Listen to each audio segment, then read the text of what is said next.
Hello and welcome to episode number 2 of Mind Matters with KJ, talking about bipolar disorder. Not only am I going to be going over the criteria for bipolar 1 and bipolar 2 disorder and defining the differences between the two, we're going to be talking about why it's important to get an accurate diagnosis.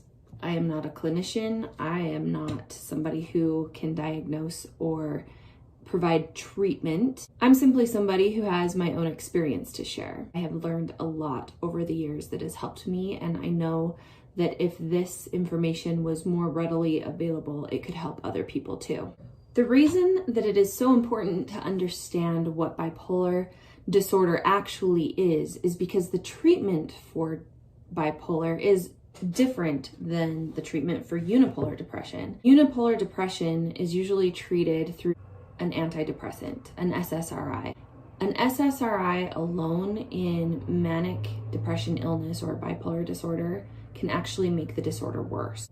I'm going to read the criteria for both type 1 and type 2 bipolar disorder and cyclothymia, which isn't quite bipolar disorder but can turn into it later. A lot of this will start sounding repetitive, but I am going to speed read through it and you'll hear some of the repetitions, which will get in your mind what very specific criteria is for a diagnosis. Bipolar 1 disorder. For a diagnosis of bipolar 1 disorder, it is necessary to meet the following criteria for a manic episode. Bipolar 2 disorder, you never actually have a manic episode. You have a hypomanic episode, which we'll get into in a minute. Basically, it's not quite reaching mania. It's a little bit less. The manic episode may have been preceded by and may be followed by hypomanic episodes or major depressive episodes. So say you even only have one manic episode and the rest are hypomanic, you still would have a bipolar 1 diagnosis. So a distinct period of abnormally and persistently elevated expansive or irritable mood and abnormally and persistently increased activity or energy lasting at least 1 week and present most of the day, nearly every day, or any duration if hospitalization is necessary. The amount of time is very important to listen to. This has to last at least 1 week to be considered a real manic episode. Another thing that people often associate with bipolar disorder is just mood, when so much of it has to do with energy states, high revved up energy in the manic episodes. B, during the period of mood disturbance and increased energy or activity, 3 or more of the following symptoms. 4, if the mood is only irritable. Do you see that caveat in there? There's so many little things that make it hard for a person to diagnose themselves. Are present to a significant degree and represent a noticeable change from usual behavior. 1, inflated self-esteem or grandiosity. 2, decreased need for sleep, as in feels rested after only 3 hours of sleep. 3, more talkative than usual or pressure to keep speaking. 4, flight of ideas or subjective experience that thoughts are racing. 5, distractibility, as in attention is too easily drawn to unimportant or irrelevant external stimuli as reported or observed. 6, increase in goal-directed activity, either socially, at work or school, or sexually, or psychomotor agitation, like purposeless, non-goal directed activity. Just feeling the need to go, go, go, do, do, do. 7, excessive involvement in activities that have a high potential for painful consequences, like engaging in unrestrained buying sprees, sexual indiscretions, or foolish business investments. Point C, the mood disturbance is sufficiently severe to cause marked impairment in social or occupational functioning, or to necessitate hospitalization to prevent harm to self or others, or there are psychotic features, which we won't be getting into all of those details in this episode. Point D, the episode is not attributable to the physiological effects of a substance like drug abuse, a medication, or other treatment, or another medical condition. So there are more things to read here, but I'm just going through the bare bones of it all. And even that's a lot. So now we go on to what a hypomanic episode is. Point A, a distinct period of abnormally and persistently elevated, expansive, or irritable mood, and abnormally and persistently increased activity or energy lasting at least 4 consecutive days and present most of the day, nearly every day. The main difference here is for a manic episode, it has to reach 7 days consecutively. And for a hypomanic episode, it has to reach only 4 days consecutively. Point B, during the period of mood disturbance and increased energy and activity, 3 or more, just like before, of the following symptoms, or 4 or more if it is only irritable, like before, have persisted, represent a noticeable change from usual behavior, and have been present to a significant degree. So here they are again, and I'm going to read through them really fast because you've heard them once before. 1, inflated self-esteem or grandiosity. 2, decreased need for sleep. 3, more talkative than usual or pressure to keep talking. 4, flight of ideas. 5, distractibility.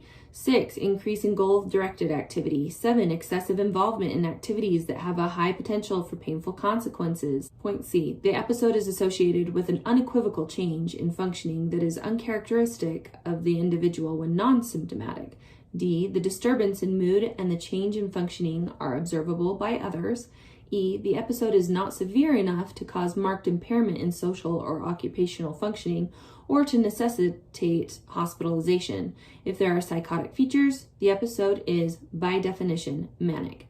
So I said we weren't going to get into psychotic features because I'd have to go somewhere else in this book, and that goes off on a little bit of a tangent. Some examples would be hallucinations or delusions. A lot of people ask, so is bipolar 1 just more severe than bipolar 2? And what I have heard said is yes and no. So the manic episodes can get more out of control, but people with bipolar 2 disorder have more depression typically than people with bipolar 1. It will often take years for somebody to get an accurate diagnosis if their hypomania isn't super visible. But the treatment can make all the difference in that person's quality of life. So now that we know what the criteria is for a manic or a hypomanic episode, let's get into the criteria for a major depressive episode. A, 5 or more of the following symptoms have been present during the same 2-week period and represent a change from previous functioning. At least one of the symptoms is either a depressed mood or a loss of interest or pleasure. Do not include symptoms that are clearly attributable to another medical condition. I don't know if I've already said this, but I'll say it again. There can be so much overlap in different disorders that if you try to diagnose yourself by yourself without someone else's help, you know your body better than anybody else does. But somebody who has been trained to know the bigger scope can help give a more clear diagnosis. And I'm going to get into some comorbidities in a different episode. A comorbidity is basically just a double diagnosis or a triple diagnosis, having several diagnoses. There can be overlap in symptoms with ADHD or borderline personality disorder or PMDD. Here are the 9 symptoms. 1, depressed mood most of the day, nearly every day, as indicated by either subjective report, as in feel sad, empty, or hopeless, or observation made by others, as in appears tearful. Note, in children and adolescents, the mood can be irritable. That's where it gets tricky. Children manifest differently than adults. Number 2, markedly diminished interest or pleasure in all or almost all activities most of the day, nearly every day, as indicated by either subjective account or observation. 3, significant weight loss when not dieting or weight gain, as in a change of more than 5% of body weight in a month, or decrease or increase in appetite nearly every day. In children, consider failure to make expected weight gain. Number 4, insomnia or hypersomnia nearly every day. 5. Psychomotor agitation or retardation nearly every day, observable by others, not merely subjective feelings of restlessness or being slowed down. 6. Fatigue or loss of energy nearly every day. 7. Feelings of worthlessness or excessive or inappropriate guilt, which may be delusional, nearly every day, not merely self-reproach or guilt about being sick. 8. Diminished ability to think or concentrate, or indecisiveness nearly every day, either by subjective account or as observed by others.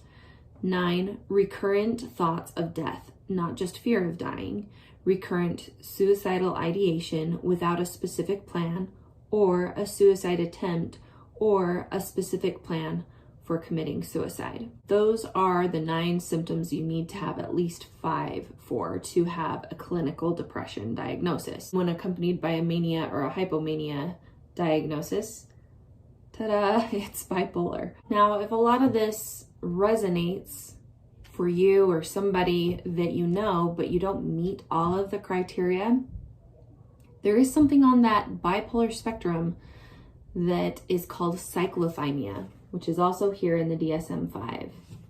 And here is what it has to say about that. A, for at least 2 years, at least 1 year in children and adolescents, there have been numerous periods with hypomanic symptoms that do not meet criteria for a hypomanic episode, and numerous periods with depressive symptoms that do not meet criteria for a major depressive episode. B, during the above 2-year period, 1 year in children and adolescents, the hypomanic and depressive episodes have been present for at least half the time, and the individual has not been without the symptoms for more than 2 months at a time. C, criteria for a major depressive, manic, or hypomanic episode have never been met, because again, if it was met, you would have that diagnosis, not this diagnosis. D, the symptoms in criterion A are not better explained by schizoaffective disorder, schizophrenia, schizophreniform disorder, delusional disorder, or other specified or unspecified schizophrenia spectrum and other psychotic disorders. E, the symptoms are not attributable to the physiological effects of a substance, such as drug abuse, a medication, or another medical condition like hyperthyroidism. And F, the symptoms cause clinically significant distress or impairment in social, occupational, or other important areas of functioning. Because of my own experience with this, I feel compelled to help teach the things that I have learned so that other people do not have to suffer as long as I did.